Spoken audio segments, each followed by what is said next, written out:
Hasan visa adviser channel पे खुशामदीद। आज इस वीडियो में आपको बताऊंगा कि अगर आपका यूके को विजिट वीज़ा रिफ्यूज़ होता है और आप प्री एक्शन प्रोटोकॉल करना चाहते हैं और प्री एक्शन प्रोटोकॉल लिखने का तरीका क्या है, उसमें 5 चीज़ें बहुत ज़रूरी हैं जिन चीज़ों का आपने बहुत ज़्यादा ख्याल रखना है। इस वीडियो में आपको मुकम्मल तफसील से बताऊंगा कि आपने प्री एक्शन प्रोटोकॉल किस तरीके से लिखना है।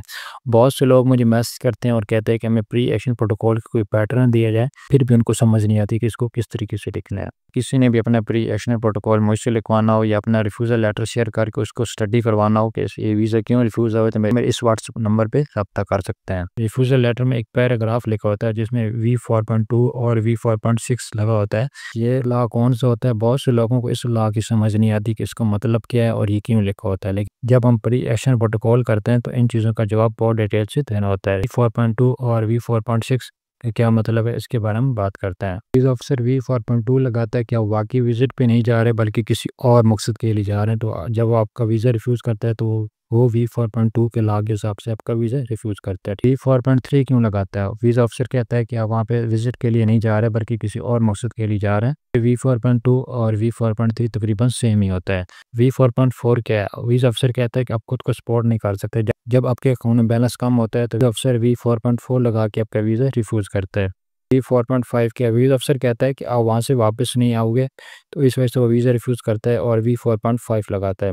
V4.6 क्या है, वीज़ा अफसर कहता है कि आपने पहले कोई इमिग्रेशन लॉ दौड़ा है या आप किसी मुल्क में गए हैं घूमने के लिए और आप वहाँ पे ओवर स्टे हो गया, तो इस वजह से आपका वीज़ा रिफ्यूज़ करता है और वो V4.6 लगाता है। ठीक है, वीज़ा अफसर जब वीज़ा का रिफ्यूज़ करता है तो उसमें तकरीबन ये 5 बड़े लॉ हैं, ये लगा के वीज़ा रिफ्यूज़ करता है। अभी ये बताऊंगा कि आपने इसका जवाब किस तरीके से देना है। V4.3 और V4.2 तकरीबन एक जैसे ही होते हैं। तो वीज़ा अफसर को बताएं कि आप सिर्फ फैमिली विजिट के लिए जा रहे हैं और एटनरी है वो साथ अटैच क्यों है, वाज़ेह तौर पर वीज़ा अफसर को बताएं कि आपको वहाँ पे अनलॉ एक्टिविटी नहीं करेंगे। V4.3 V4.2 तकरीबन एक जैसे ही होते हैं। वीज़ा अफसर को बताएं कि आप वहाँ पे फैमिली विजिट के लिए जा रहे हैं या टूरिस्ट वीज़ा के लिए जा रहे हैं, आप यूके में कोई अनलॉ एक्टिविटी नहीं करेंगे और अपना ट्रैवल एटनरी साथ लाजमी अटैच करें। वीज़ा अफसर को बताएं कि ये मेरा मकसद है और मकसद पूरा होने के बाद मैं वापस लाजमी आऊँगा। 4.4 में वीज़ा अफसर कहता है कि आप अपनी माली हैसियत जो है वो बहुत कमज़ोर है। वीज़ा अफसर को बताएं कि मेरे पास एक अच्छा बैलेंस है, ठीक है, बिजनेस प्रूफ लगाएं और इनकम सैलरी स्लिपें आप लगाएं कि मेरी अच्छी सैलरी मेरे अकाउंट में आ रही है,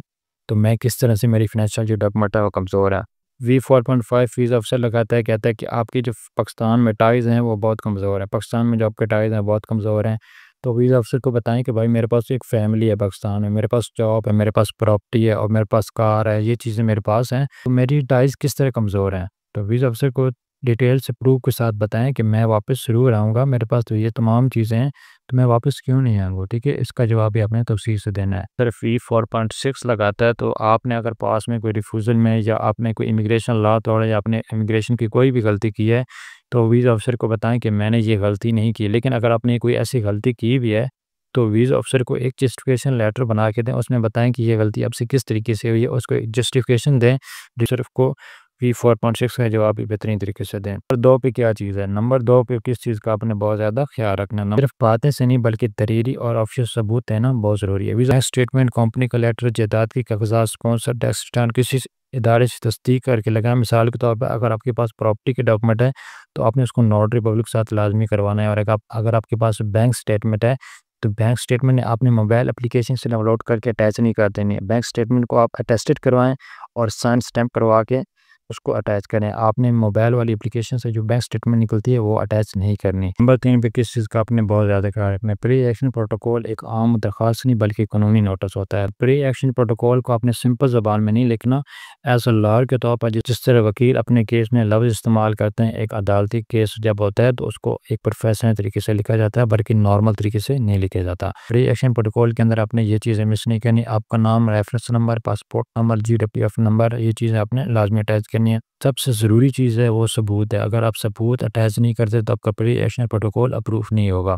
सिर्फ आपने तहरीर नहीं लिखते हैं, आपने उसका सबूत भी देना है। ठीक है। अच्छा, नंबर 4 पे आते हैं कि टाइम फ्रेम और कानून का जिक्र आपने वाज़ेह करना है कि आप पैप के ज़रिए होम ऑफिस को मौका दे रहे हैं ताकि वो खुद अपने फैसले को दुरुस्त करे। इस अफसर को बताएं कि आपने जो फैसले किए वो गलत किए। अगर आप 14 दिन के अंदर इसका जवाब नहीं देते तो हम इसमें कोर्ट में जा सकते हैं। इसमें आमतौर पर 14 दिन का जवाब देने का वक्त भी दिया जाता है। नंबर 5 पे आता है कि ये दिखाना बहुत ज़रूरी है कि आप जेन्युइन विजिटर हैं। वीज़ा अफसर को बताएं कि मेरे पास ये ट्रैवल हिस्ट्री है और मैं इन कंट्री के पे हूँ, तो मैं वापस आया हूँ, मैंने कोई भी इमिग्रेशन लॉ नहीं तोड़ा। अफसर को ये सबूत भी दें कि आपके पास एक फैमिली है, ठीक है, जॉब या बिजनेस है, इसका भी सबूत दें कि मेरे पास प्रॉपर्टी है, तो मैं वापस क्यों नहीं आऊँगा, मैं इस वजह से वापस ज़रूर आऊँगा। जो भी एग्ज़ाम रिफ्यूज़ल लेटर में है उसका सीधा जवाब दें कि मसलन अगर कहा गया है कि आपकी माली हैसियत अनक्लियर है, तो पूरी वज़ाहत के साथ बैंक स्टेटमेंट या कंपनी की तरफ से डॉक्यूमेंट अटैच करें। अगर किसी भी भाई को कोई भी सवाल या क्वेश्चन है तो मेरे व्हाट्सएप नंबर पर रब्ता कर सकते हैं। अगर किसी ने भी अपना प्री एक्शन प्रोटोकॉल तैयार करवाना हो तो अभी मेरे व्हाट्सएप नंबर पर रब्ता कर सकते हैं। तो आम दोस्तों का बहुत बहुत शुक्रिया, अपना ख्याल रखिएगा। अल्लाह हाफिज़।